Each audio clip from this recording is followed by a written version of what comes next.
السلام علیکم پیارے ناظرین۔ رات کے ٹھیک 12 بج رہے تھے۔ بہر موسلادھار بارش ہو رہی تھی اور ہمارے نئے گھر کی کھڑکیاں ہوا کے زور سے بار بار بج رہی تھی۔ میں اپنے بستر پر بیٹھی کانپ رہی تھی کیونکہ مجھے مسلسل ایسا محسوس ہو رہا تھا جیسے کوئی اندھیرے میں کھڑا مجھے گھور رہا ہے۔ اچانک کچن سے برتن گرنے کی خوفناک آواز آئی اور میرے ہاتھ سے موبائل چھوٹ کر زمین پر گر گیا۔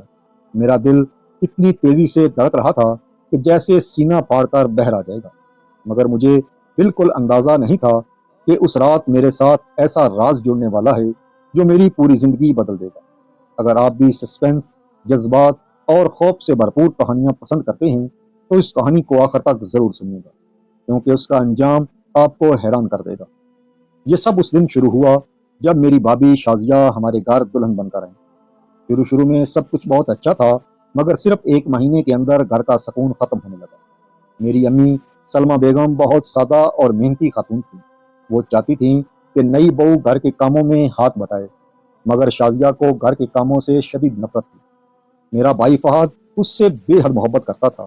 وہ اس کی ہر ضد پوری کرتا، مہنگے کپڑے خرید کر دیتا اور اکثر باہر سے کھانا منگواتا تاکہ شازیہ کو کوئی تکلیف نہ ہو، مگر اس محبت نے آہستہ آہستہ گھر میں نفرت پیدا کرنا شروع کر دی۔ ایک دن صبح ناشتے کے وقت امی اور شازیہ کے درمیان شدید جھگڑا ہو گیا۔ شازیہ غصے میں اپنا زیور اٹھا کر فہد کے سامنے پھینکتے ہوئے بولی، یا تو مجھے الگ گھر لے کر دو یا پھر مجھے طلاق دے دو، میں اس گھر میں مزید نہیں رہ سکتی۔ فہد روز روز کے جھگڑوں سے تنگ آ چکا تھا۔ اس نے بہت کوشش کی کہ سب ایک ساتھ مل کر رہیں، مگر حالات خراب ہوتے گئے۔ آخرکار اس نے شازیہ کا زیور بیچ کر شہر کے دوسرے کونے میں ایک چھوٹا سا گھر خرید لیا۔ جس دن وہ گھر چھوڑ کر جا رہے تھے میری امی بہت روئیں۔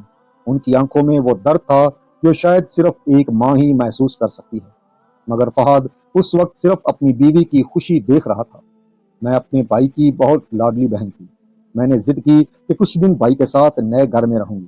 فہد خوش ہو گیا، مگر شازیہ کے چہرے پر ناگواری صاف نظر آ رہی۔ یہاں گھر چھوٹا مگر خوبصورت تھا۔ گھر میں صرف 2 کمرے اور ایک تنگ سا اسٹور تھا۔ سامان رکھتے رکھتے رات ہو گئی۔ شازیہ نے تھکے ہوئے لہجے میں کہا، باقی کام کل کر لیں گے۔ میں اپنے کمرے میں گئی تو عجیب سا خوف محسوس ہوا۔ کھڑکی کے بہر گپ اندھیرا تھا اور مجھے لگ رہا تھا جیسے کوئی مسلسل مجھے دیکھ رہا ہو۔ میں نے یہ بات دل سے نکالنے کی کوشش کی، مگر خوف کم نہ ہوا۔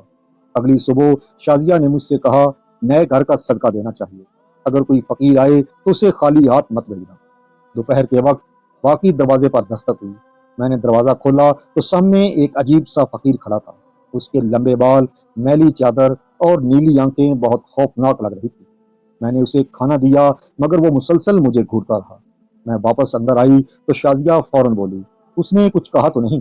میں نے نفی میں سر ہلا دیا، مگر اس کے چہرے پر عجیب سی مسکراہٹ نمودار ہوئی۔ اگلے دن وہ فقیر دوبارہ آیا۔ اس بار میرا دل بہت گھبرا رہا تھا۔ میں نے دروازہ کھولنے سے انکار کیا، مگر شازیہ نے اصرار کیا، غریب کو خالی ہاتھ مت بھیجنا، اچھا نہیں ہوتا۔ میں مجبوراً کھانا دے آئی۔ شام کے وقت فہد اور شازیہ کسی کام سے امی کے گھر چلے گئے اور میں گھر میں اکیلی رہ گئی۔ شروع میں سب ٹھیک تھا، مگر رات گہری ہونے کے ساتھ ساتھ عجیب آوازیں آنے لگیں۔ کبھی کچن میں برتن ہلتے محسوس ہوتے، کبھی اسٹور روم میں سرگوشیوں جیسی آوازیں آتی۔ میں ڈر کے مارے قرآن پاک پڑھنے لگی۔ اچانک دروازے پر زور زور سے دستک ہونے لگی۔ میری سانس رک گئی۔ میں نے ہمت کر کے دروازہ کھولا تو سامنے وہی فقیر کھڑا تھا، مگر آج اس کی آنکھوں میں عجیب سی چمک تھی۔ وہ بغیر اجازت اندر داخل ہو گیا۔ میں پیچھے ہٹتی گئی، مگر وہ مسلسل آگے بڑھتا رہا۔ اس نے کچن کا دروازہ بند کیا اور مسکراتے ہوئے بولا، تم مجھے پہچانتی نہیں، مگر میں تمہیں بہت اچھی طرح جانتا۔ میرے جسم میں خوف کی لہر دوڑ گئی۔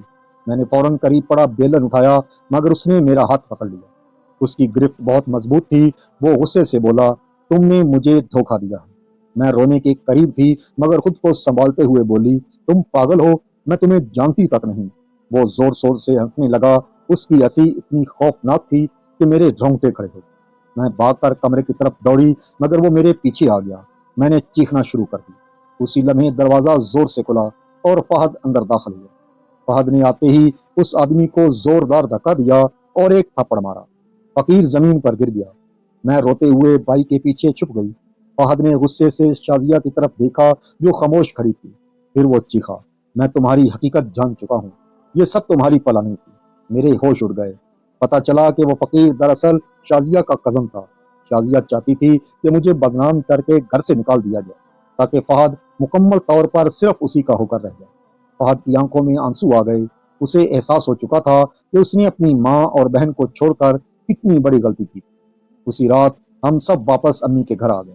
امی نے فہد کو معاف کر دیا مگر ان کے دل کا درد ختم نہ ہوا۔ چند دن بعد شازیہ نے اپنی غلطی قبول کر لی مگر تب تک بہت دیر ہو چکی تھی۔ فہد نے اسے طلاق دے دی کیونکہ اعتماد کا رشتہ ایک بار ٹوٹ جائے تو دوبارہ جڑنا بہت مشکل ہوتا ہے۔ وقت گزرنے کے ساتھ ہمارے گھر میں دوبارہ سکون آ گیا مگر اس واقعے نے مجھے ایک بہت بڑا سبق دیا کہ محبت اگر اندھی ہو جائے تو انسان اپنے سچے رشتوں کی قدر کھو دیتا ہے۔ ماں باپ اور بہن بھائی وہ رشتے ہیں جو خلوص سے جڑے ہوتے ہیں، جبکہ غلط نیت رکھنے والے لوگ صرف اپنا مطلب پورا کرتے ہیں۔ انسان کو ہمیشہ جذبات کی بجائے عقل اور سچائی سے فیصلہ کرنا چاہیے، ورنہ ایک غلط فیصلہ پوری زندگی برباد کر دیتا ہے۔ اگر یہ کہانی آپ کے دل کو چھو گئی ہو تو ویڈیو کو لائک کریں، کمنٹ میں اپنی رائے ضرور دیں۔ اپنا اور اپنے پیاروں کا خیال رکھیے گا۔ اگلی ویڈیو تک کے لیے اپنے میزبان کو اجازت دیں۔ اللہ حافظ۔